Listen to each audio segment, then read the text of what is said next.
नमस्कार। बॉलीवुड से एक काफी दिलचस्प खबर आ रही है आजकल। हाँ, मैंने भी सुना। तुषार कपूर और प्रकाश झा। एग्जैक्टली वही अभिनेता तुषार कपूर, जिन्हें हम ज्यादातर कॉमेडी रोल्स में देखते आए हैं, वो अब दिखेंगे प्रकाश झा की अगली पॉलिटिकल थ्रिलर में। अच्छा, ये तो काफी अनअपेक्षित सा कॉम्बिनेशन है। हाँ, और फिल्म का नाम भी बताया जा रहा है, जनादेश। जनादेश।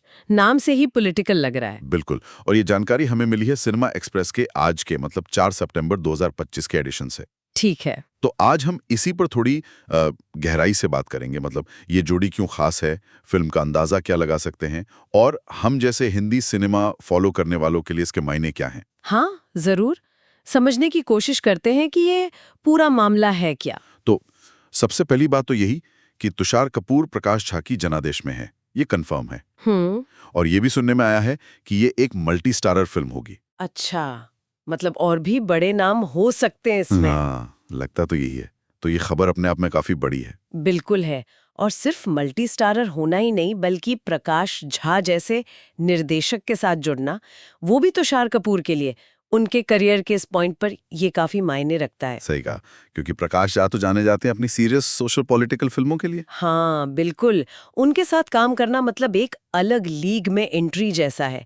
एक चुनौती भी है, पर बड़ा अवसर भी। और पता है सबसे मजेदार बात क्या है? जिस तरह ये रोल उन्हें मिला, कैसे? उन्होंने बताया कि ये ऑफर उन्हें बिल्कुल अचानक मिला, जैसे कोई ब्रह्मांड का संकेत हो। अरे वाह, ये तो फिल्मी बात हो गई। है ना? सुनने में बड़ा दिलचस्प लगता है, जैसे किस्मत में लिखा था। हाँ, कभी कभी होता है ऐसा। आप कुछ सोच रहे होते हो और वो चीज सामने आ जाती है। और उन्होंने शायद जिक्र भी किया है कि वो खुद भी कुछ ऐसा करना चाह रहे थे। हाँ हाँ, बिल्कुल। उन्होंने कहा कि वो काफी टाइम से एक पॉलिटिकल थ्रिलर करना चाहते थे, अच्छा। और खास तौर पर प्रकाश झा के साथ। वो उनके काम के फैन रहे हैं। तो फिर तो ये उनके लिए डबल बोनांजा हो गया, मतलब मनपसंद जॉनरा और मनपसंद डायरेक्टर। सही। तो ये सिर्फ एक फिल्म साइन करना नहीं है, ये एक तरह से उनका सपना पूरा होने जैसा है, और ये एक्साइटमेंट शायद स्क्रीन पर भी दिखे। उम्मीद तो यही है। और ये उत्साह उनकी तैयारी में भी दिख रहा है, जैसा खबरों में है। हाँ, वो मिनी वर्कशॉप्स वाली बात। एग्जैक्टली कि तुषार और प्रकाश झा आजकल मिनी वर्कशॉप्स कर रहे हैं। ये अच्छी बात है। मतलब सिर्फ स्क्रिप्ट पढ़ लेना काफी नहीं होता। नहीं, बिल्कुल नहीं। खासकर जब किरदार थोड़ा जटिल हो या निर्देशक प्रकाश झा जैसे हों जिनका अपना एक विजन होता है। ये वर्कशॉप्स एक्टर और डायरेक्टर को एक पेज पर लाने में मदद करती हैं। आप सही कह रही हैं। तुषार भी यही जानना चाहते हैं कि प्रकाश झा उन्हें कैसे देख रहे हैं इस रोल में, उनसे क्या चाहते हैं। ये दिखाता है कि वो इसे कितनी सीरियसली ले रहे हैं। मतलब सिर्फ सेट पे जाके डायलॉग नहीं बोलने, किरदार को समझना है गहराई से। बिल्कुल।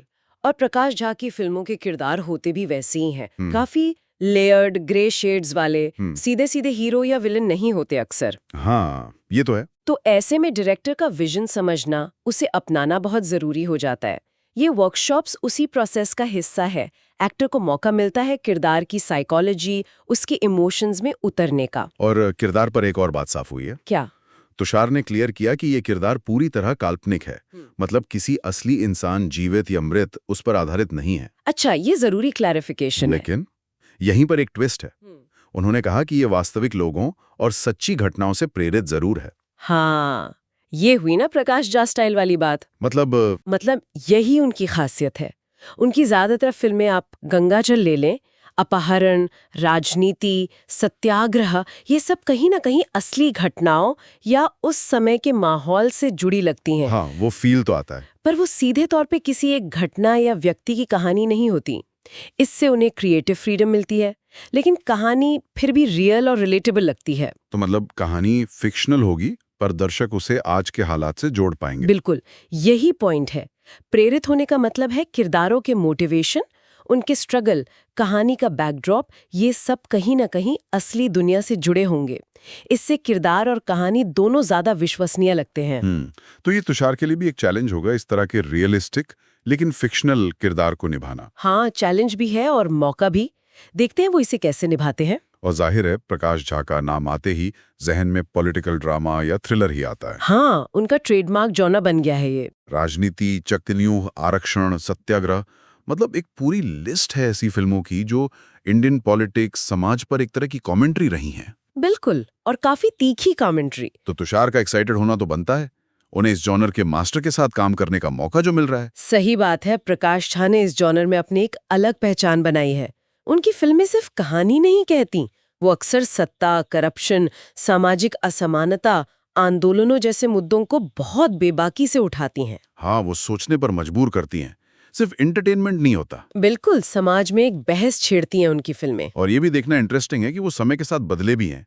सिर्फ बड़े पर्दे पर नहीं, ओटीटी पर भी उन्होंने धमाका किया आश्रम से। ओहो, आश्रम तो फिनोमिनल हिट थी। बॉबी देओल का करियर जैसे दोबारा लॉन्च हो गया उससे। हाँ, वही तो।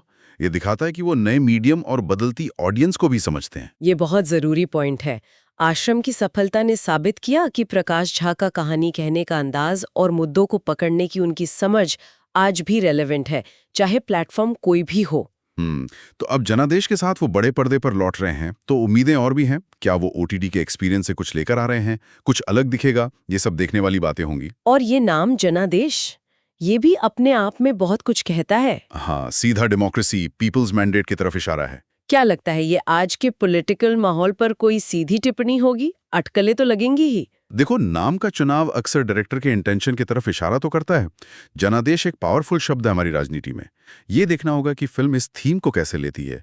पर उनके पिछले काम को देखें तो ये कोई सतही कहानी नहीं होगी, इसमें परतें होंगी। अच्छा, अब जरा तुषार कपूर के करियर पर नजर डालें तो ये सिचुएशन और भी मजेदार हो जाती है। कैसे? जनादेश जैसी सीरियस फिल्म के बिल्कुल उलट वो जल्द ही वेलकम टू द जंगल में भी दिखेंगे। अरे हाँ, वो वेलकम फ्रेंचाइजी वाली। वही, जिसमें अक्षय कुमार, सुनील शेट्टी, परेश रावल, रवीना टंडन, लारा दत्ता, जैकलिन, अरशद वारसी, मतलब सितारों की पूरी फौज है। हाँ, ये तो सचमुच कमाल का कॉन्ट्रास्ट है। एक तरफ एकदम मसाला शोर शराबे वाली कॉमेडी, और दूसरी तरफ ये गंभीर, सोचने वाली पॉलिटिकल थ्रिलर।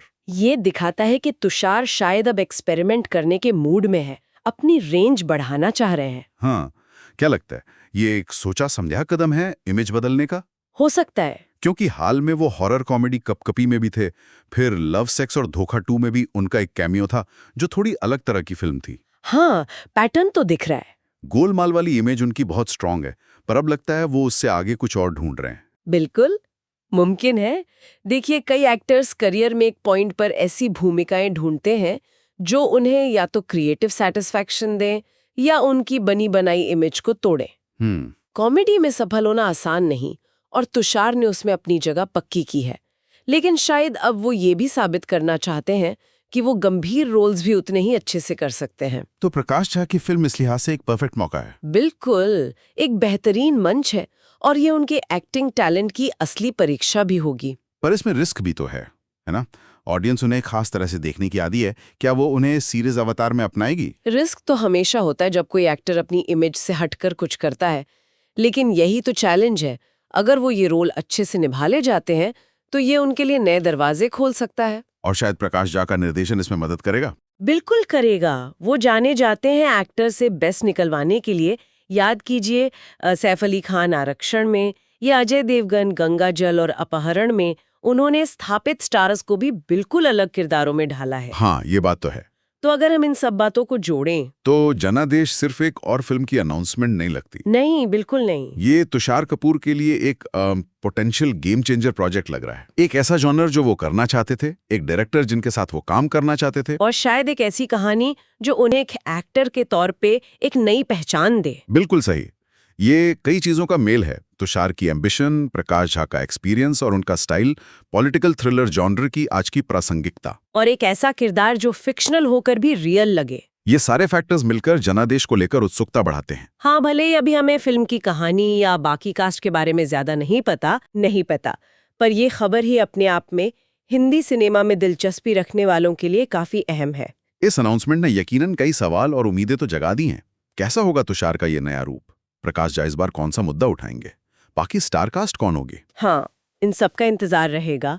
और ये देखना भी दिलचस्प होगा कि जनादेश जैसी सीरियस फिल्म और वेलकम टू द जंगल जैसी कॉमेडी के बीच तुषार कैसे बैलेंस बनाते हैं, और ऑडियंस का रिएक्शन क्या होता है इन दोनों अवतारों पर। बिल्कुल, ये उनके करियर की आगे की दिशा तय कर सकता है। तो ये थी हमारी आज की बातचीत तुषार कपूर और प्रकाश झा की आने वाली फिल्म जनादेश पर। हाँ, एक काफी इंटरेस्टिंग डेवलपमेंट है ये बॉलीवुड में। यकीनन आने वाले टाइम में इस फिल्म से जुड़ी और भी बातें सामने आएंगी और हम उन पर नजर रखेंगे। बिल्कुल। और हाँ, जाते जाते एक सवाल छोड़े जा सकती हूँ सोचने के लिए। हाँ, जरूर। प्रकाश झा अपनी फिल्मों से अक्सर समाज का आईना दिखाते हैं, है ना? भले कहानी काल्पनिक हो, पर प्रेरणा अक्सर असली घटनाओं या माहौल से होती है। हाँ। तो ये सोचते हुए जनादेश, जिसका मतलब है जनता का आदेश, आज के भारत के किन खास पहलुओं या चिंताओं को शायद इशारों में ही सही दिखा सकती है। ये सोचने वाली बात है। हाँ, कि सिनेमा आज की सच्चाई को किस हद तक पकड़ सकता है और उस पर कैसे कमेंट कर सकता है। ये कनेक्शन हमेशा दिलचस्प होता है।